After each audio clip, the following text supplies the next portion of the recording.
Let's bring in former FBI Special Agent and Navy SEAL Jonathan Gilliam. Jonathan, we reported Biden and Harris meeting in the Situation Room in a matter of hours. How much faith do you have in Biden and Harris to bring the remaining hostages home? I don't put faith in Washington, D.C. politics. I put faith in God, but when it comes to especially Biden and Harris, if we look at what they've displayed historically, they're going to push out some sound bites. They're going to make claims to appease their voters, but not to upset Israel too much.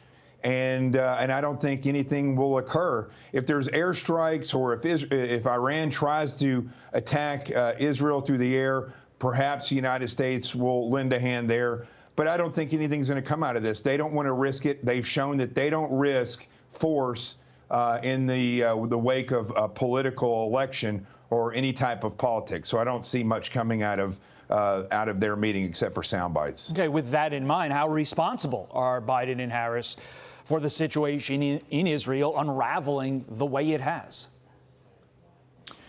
Well, I think when we look at the 50,000-foot view of this entire situation, Todd, what we see, especially when you hear the reports coming from the AP about who's protesting over there, and it's interesting when you read the AP because they've moved further and further left, they make it sound as though it's a nationwide protest or strikes that are going on in Israel, but it's union workers, it's students, it's people who are on one side of a divided political election time in Israel. It's just like in the United States. So I'd have to say what's happening over there is very similar to what's happening here, where politics and emotion have divided the people. And the way that they look at these critical issues is through election and through, I would say, campaigns, and through appeasing these protesters instead of doing what's effective. That's very dangerous. It's been very dangerous for them. That's what was happening on October 6th of last year. That's why Israel got attacked. And that's the way the United States is right now. So I would say that President Biden and Vice President Harris, and the way that they have confronted Iran, the way they've given Iran money and freedom, set up Hamas and set up Hezbollah to make these attacks and to let Hamas carry out the hostage taking of all these individuals and then killing them. And there's no response ever from the United States. Iran never suffers. Hamas has only suffered because Israel has turned on them, and the same with Hezbollah. But overall, the United States has set back for the past 4 years and allowed Iran to grow stronger and stronger with no repercussions. There are some that are saying the hostage executions and subsequent protests / strikes that we just saw on our screen, that they're going to be the turning point. But listening to your last couple of answers, it doesn't sound like you agree with that. Your thoughts, Jonathan?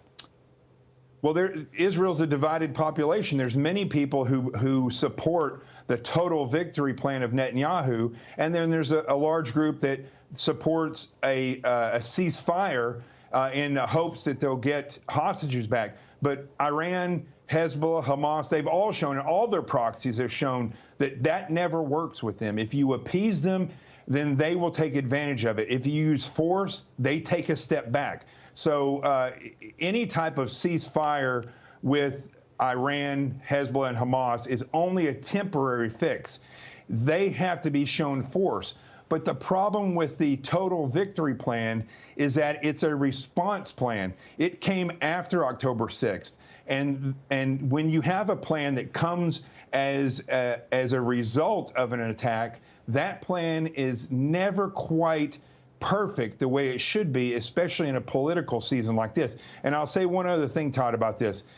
If President Trump gets elected, and I hope that he does, I've always been a supporter of Trump's, he needs to surround himself with effective experts who understand these problems and do not feel the need to appease. He can manage that appeasement, but he does not need to surround himself with advisors and counselors that appease these protesters and this social media movement that's gone around in support of terrorist groups and has forgotten our allies. President Trump, when he gets elected, and hopefully he does, he will remember that, and he won't pick Washington, D.C. satellites like Bill Barr and these other individuals who've always been around Washington, D.C., or generals and admirals who will turn around and stab him in the back. He needs real experts who worked on the ground, that are operationally sound, and will not tell him what he wants to hear, but tell him what he needs to hear.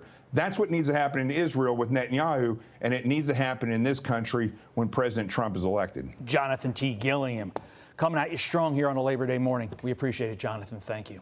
I'm Steve Ducey. I'm Brian Kilmeade. And I'm Ainsley Earhart. And click here to subscribe to the Fox News YouTube page to catch our hottest interviews and most compelling analysis.